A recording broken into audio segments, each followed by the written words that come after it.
Good morning. Are you LeBrian Celestine? Yes. And will your client waive the formal reading of the indictment? Yes, Your Honor.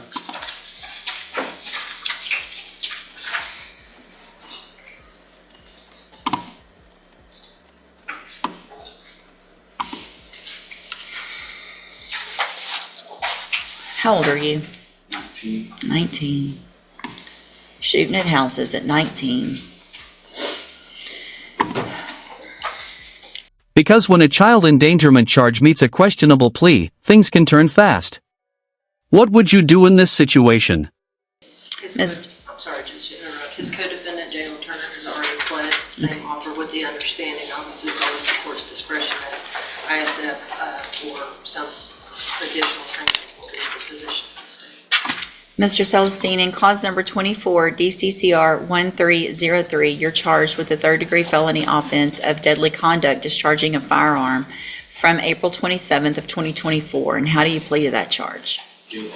Are you pleading guilty freely and voluntarily? Yes. And are you pleading guilty because you actually did what they've charged you with? Yes, ma'am. I have here on the computer some documents that have your signature on them that the state has marked as Exhibit Number 1. Before you signed these, did you go over them with Mr. Lane? Yes, ma'am.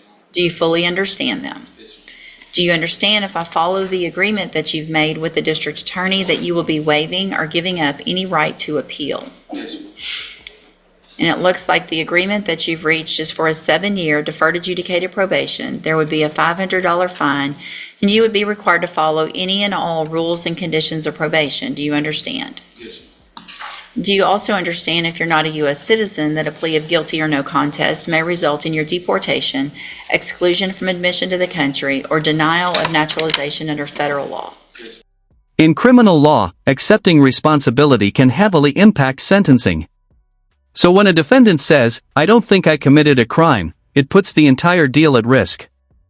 State tenders number 1. Objection, Your Honor. It's admitted. Is there any evidence that Mr. Celestine is not competent? No, Your Honor. All right, sir, I'm going to find that you entered your plea of guilty freely and voluntarily. Find that you're mentally competent and you understand the nature and the consequences of your plea. I find sufficient evidence to find you guilty, but I'm going to reset your case for sentencing so that I can get the pre-sentence report from probation. That'll give me more information about you, your case, and then we'll come back later for sentencing. Before you leave the courtroom today, I am going to have you drug tested. And so I want you to have a seat over there in the jury box and let's get a drug test done. See if there's anything in your system. You've got Nathan Lamel, Mr. Lewis, the sentencing, 24 DCCR 0826. Good morning, sir. You're Nathan Lamel? Yes, ma'am. So before we go forward with Mr. Lamel's sentencing, I have received 2 of the reports from the drug patch. One was a positive for cocaine, one was a negative. I'm going to have a drug test done this morning before we go forward. Have a seat in the jury box. All right, so Mr. Lamel, you tested negative. Obviously, that's good. There have been some issues, though it looks like, off and on, and so I will obviously take that into consideration with regard to sentencing. Again, has everyone had, I don't know if how much of this I went through. You pled guilty to evading arrest or detention with a motor vehicle, a third-degree felony, and I've reviewed the pre-sentence report. Everyone had an opportunity to do that. Yes, ma'am. Any additions or corrections? Only thing from the defense judge is there is some issue here from his statements as far as him not seeing the police. I think is what the PSI writer said that he said, or what was the issue. I believe from talking with my client, he was trying to explain the chain of events that initially, when he did not see them, because of course they say he was driving a high rate of speed, but of course at some point he did realize the officer was there. That's when he stopped and took off running. So he does understand what he's charged with and definitely takes accountability for it. Is that correct? Mm-hmm. Anything else? Judge, I would just ask, as the court usually does, that you consider JCDI at the very least based on the PSI.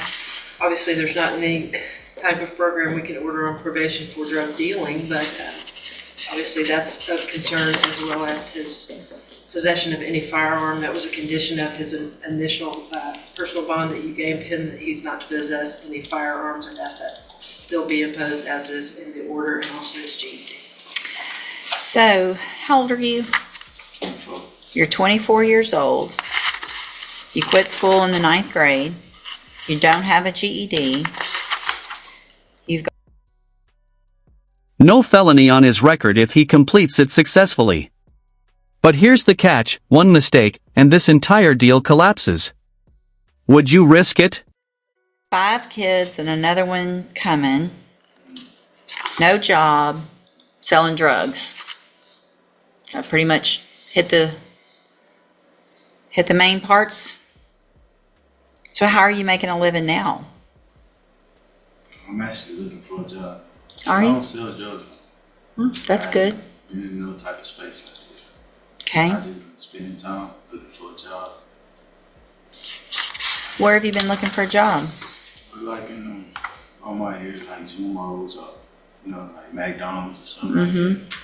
You know what would help you probably get a job? Your GED. Right? It's going to be a condition of your probation, so you're going to have to get it. But it's not really meant to be some type of punishment. It's meant to help you so that hopefully you can get a job and help take care of your children, which to me it looks like you probably need to quit having. You think it's funny?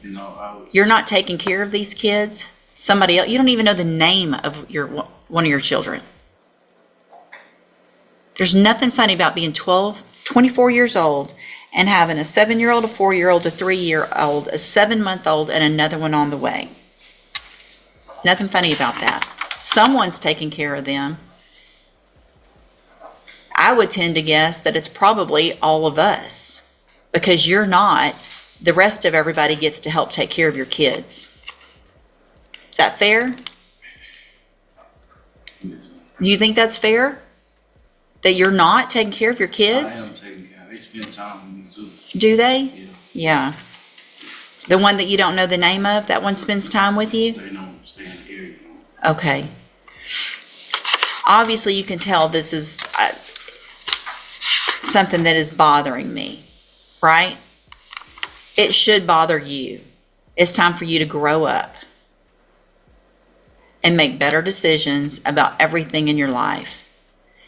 Get a job, get your GED, actually financially take care of your children in a different way than selling drugs, and maybe really be a part of their life instead of prison, which is what could happen if you continue down the path that you're on now, right? So what I'm going to do, Mr. Lamel, is find that you entered your plea of guilty freely and voluntarily.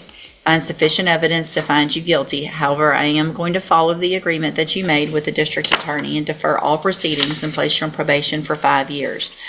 You're ordered to pay a $1,000 fine and to follow all of the rules and conditions of probation, which is going to include entering and successfully completing the JCDI program, which is an outpatient drug treatment program.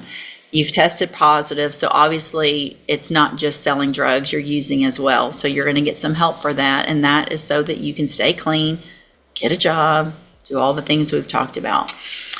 You will start the GED process within 30 days of today. So it's not just whenever you feel like it. You start it, you stick with it, you get your GED as part of your probation.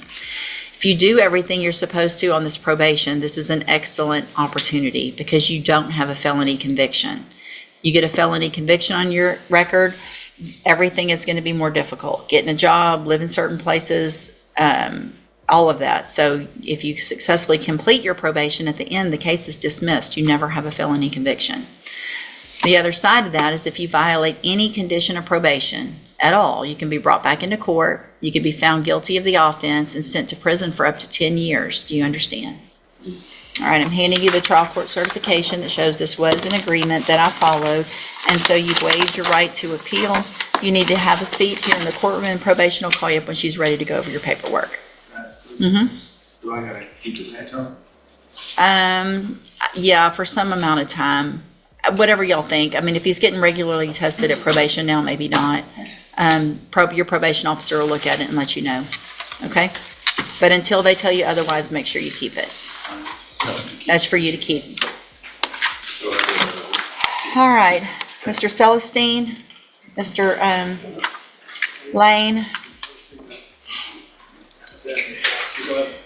What's in the signal card that you read in the gallery? So, Mr. Celestine, you tested positive for marijuana. When's the last time you smoked marijuana?